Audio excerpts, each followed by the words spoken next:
Hey guys, Brian from Boas here. As you know, if you've been following the channel, I'm really lucky to have some really choice examples of different locality boas. And today I thought I would do kind of a less structured, more show and tell style video, just showing you guys some of these beautiful animals. And I'm going to focus on animals that have just shed. Often when I'm grabbing an animal for a video, it's in shed and it looks all dull, but I need that animal to illustrate a point. But for today, I thought I'd grab some really nice looking fresh shed animals.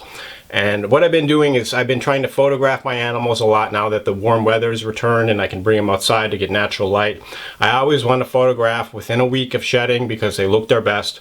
And so these are some of the animals that just recently shed that I just recently took some pictures of.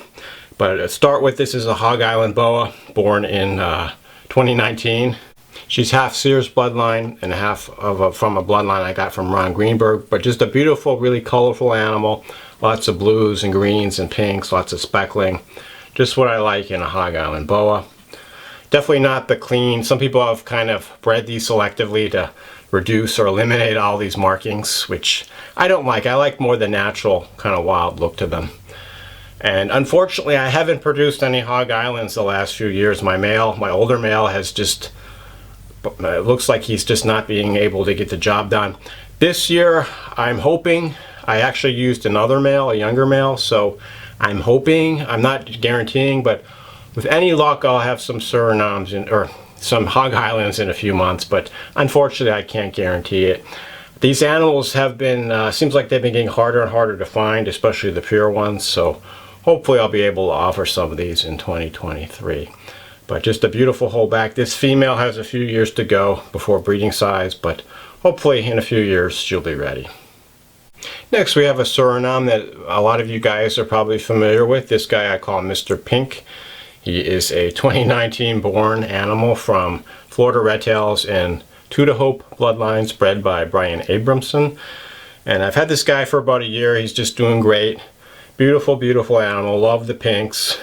He's got kind of more of a clean look than some of my other Surinames, so it's great to have this variety, you know, to add diversity into my breeding group. I also love about this guy is he's just so chill, just such a pleasure to handle.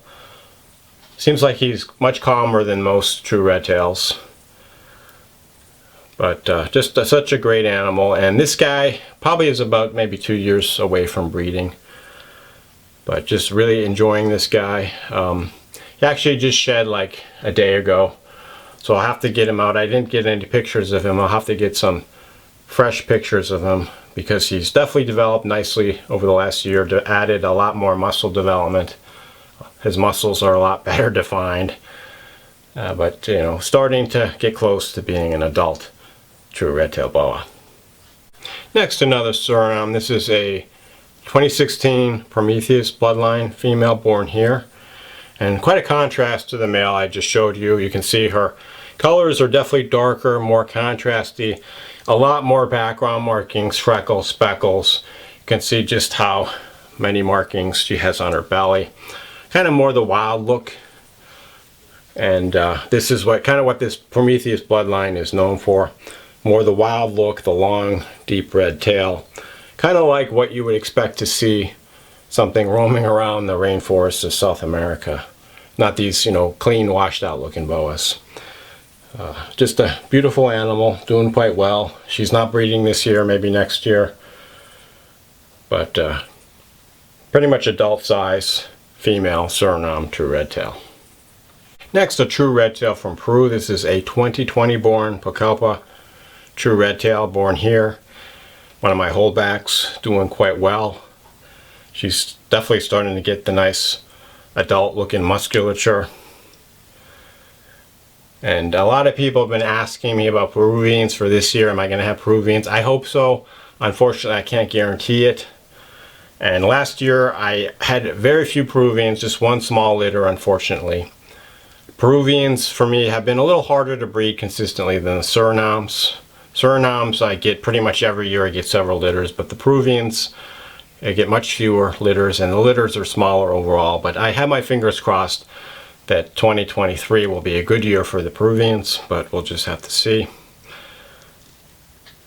And I'm not sure exactly why I've had more difficulty I think it might just be because I have a really good group of Suriname true redtails in my breeding stock, and they're just really well adapted to my facility, and they are able to breed year round, year after year.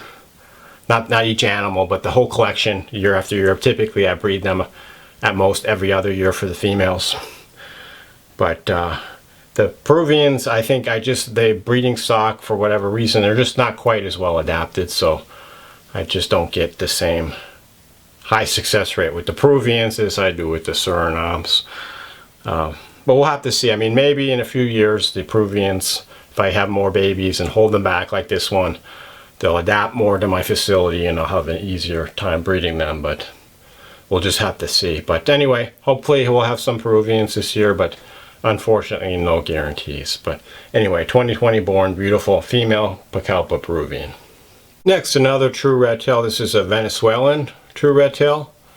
This guy is from the Rio Bravo bloodline, bred by my friend Mike Lucchese, born back in 2017. And I actually have him paired up for the first time this year. So fingers crossed we'll have some Rio Bravo bloodline Venezuelan true redtails. Not guaranteed, but there's a pretty good chance that this might happen. This guy, you can see, he's a little smaller than the Surinames. He's probably about 5.5, maybe 6 feet. A little more slender than the Surinames. And the distinctive markings of the Venezuelans, they have more of this bow tie shaped saddles. Frequently they have these little dots of background lighter color in the darker saddle, and the coloration is a little more on the yellowish side, kind of yellowish tan color, with kind of a nice, more of a rusty brick red tail, not quite as bright as the Surinames, but definitely nice looking tail. And these Venezuelans, true redtails, definitely harder to come by, but a nice change if you're used to working with the Guianas and Surinames. These guys are distinctively different and definitely have something to offer to you if you want to add them to your collection.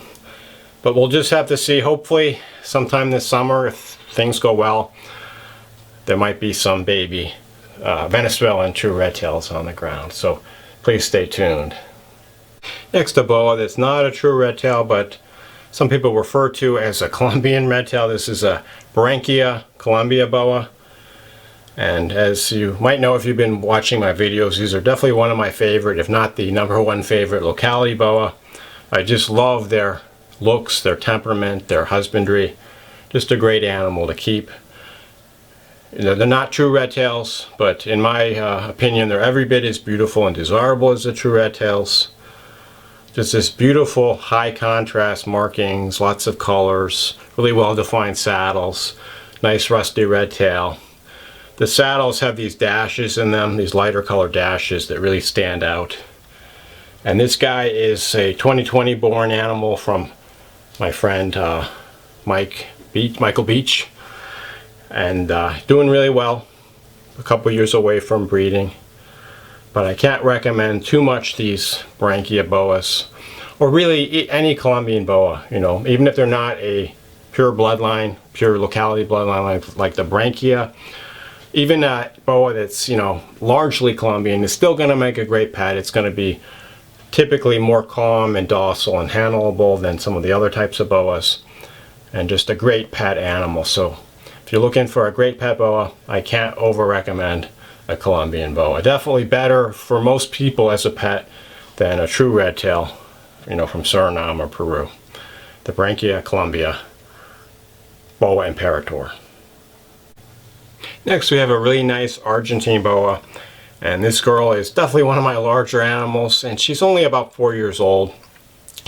She's just growing faster. Some animals just have the genes to have them grow faster. I have other Argentines of similar age, and they're nowhere near this size, although they've all been fed about the same feeding regimen.